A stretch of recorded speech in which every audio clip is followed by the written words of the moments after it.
You don't realize you're no longer needed suddenly. It doesn't fall on you like a brick. It doesn't explode like a firework. It happens slowly, quietly, like dust settling on a shelf, until one day you touch it and realize no one has opened that shelf in years. I didn't see it coming. Or maybe I refused to see it. People imagine homelessness happens one day. You lose everything. You walk out and boom, you're on the street. But no. My real homelessness started long before I ever slept outside. It started the day I stopped being needed.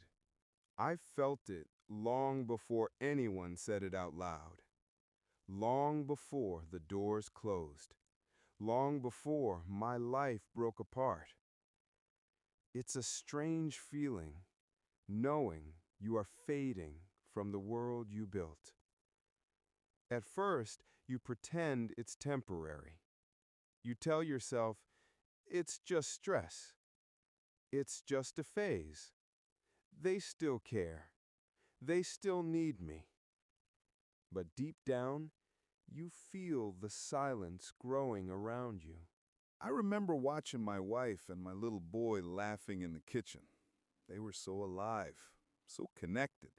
And I was in the doorway, close enough to see them, far enough to feel invisible. Funny thing is, that was years before I lost them, but the distance had already begun. They say families break in big fights. Mine broke in quiet moments, moments where I stood there and no one turned to look. I used to sit alone on the couch, pretending to watch TV, pretending I didn't hear their whispers, pretending I didn't feel the wall growing between us. I wasn't a bad man. I wasn't cruel. I wasn't violent. I was tired, exhausted, lost inside my head, working all day, coming home empty. And every time I pulled away for just a minute, that minute turned into an hour into days, days into years, until one day I realized I wasn't part of their little world anymore. I was just someone passing by in their hallway. I didn't talk about it. I didn't admit it. I thought men weren't supposed to break. Men weren't supposed to ask for help. Men weren't supposed to feel lonely in their own homes. But I did. And because I hid it, it grew. The silence between us became a wall I couldn't climb anymore. Then came the job. 17 years. 17 damn years. I gave that place my back, my knees, my lungs, my life. And one morning, the foreman walked up to me, didn't even look me in the eye, and said, "Sorry, man, we're letting you go." That was it. 17 years gone in 3 seconds. But the worst part wasn't losing the job. It was the realization that nobody cared. The men I worked with, the ones I laughed with, ate with, bled with, not one of them called the next day. Not one. That's when it hit me like a punch. I wasn't needed there either. I came home that day, and my wife barely reacted. She didn't say, "We'll get through this together." She didn't say, "I'm here for you." She didn't even look up for long. I think she had already let go of me long before that moment. I think she was just waiting for the part of me that was still hanging on to finally realize I didn't matter in that house anymore. The night I left wasn't dramatic. No big fight, no shouting, no broken plates. Just silence. A silence so heavy it pressed on my chest. I packed a small bag, a few clothes, a photo of my son when he was 5, my father's old watch.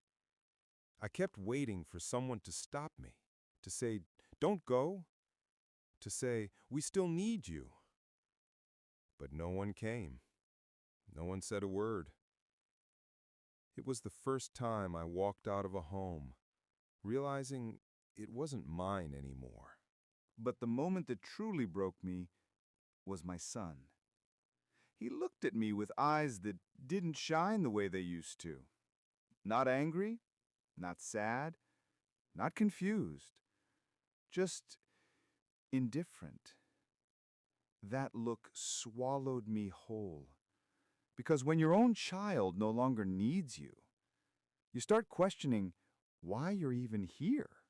The first night on the street didn't feel like a fall. It felt like a confirmation, a stamp on a truth I'd been avoiding for years. I sat on a cold curb with my little bag beside me and realized I had no one to call. No one waiting, no one worrying, no one wondering where I was. People walked past me, didn't look, didn't slow down. And for the first time in my life, I understood what it meant to be unnecessary. Not hated, not rejected, just unnecessary. Months later, I saw my son again.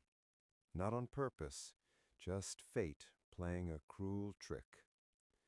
He was walking down a busy street, grown, confident, focused. I froze. My heart jumped into my throat. I whispered his name, quietly, afraid to scare him.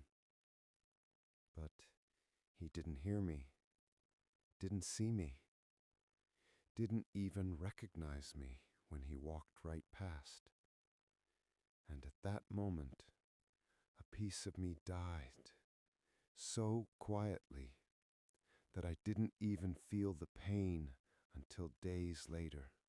I wish I could tell you I got better after that. But the truth is, I disappeared long before my life fell apart. People think the worst part of homelessness is hunger or cold or danger. But no, the worst part is realizing that your existence doesn't change anyone's day.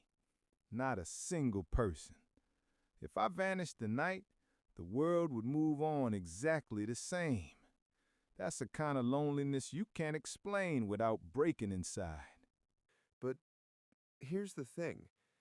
Being unnecessary forced me to finally look at myself, to understand who I am without a family, without a job, without a title, without a role. And in this strange, painful, silent place, I learned something. I may not be needed by anyone, but I'm still here, still breathing, still fighting, still existing. And for now, maybe that's enough. Thank you for listening.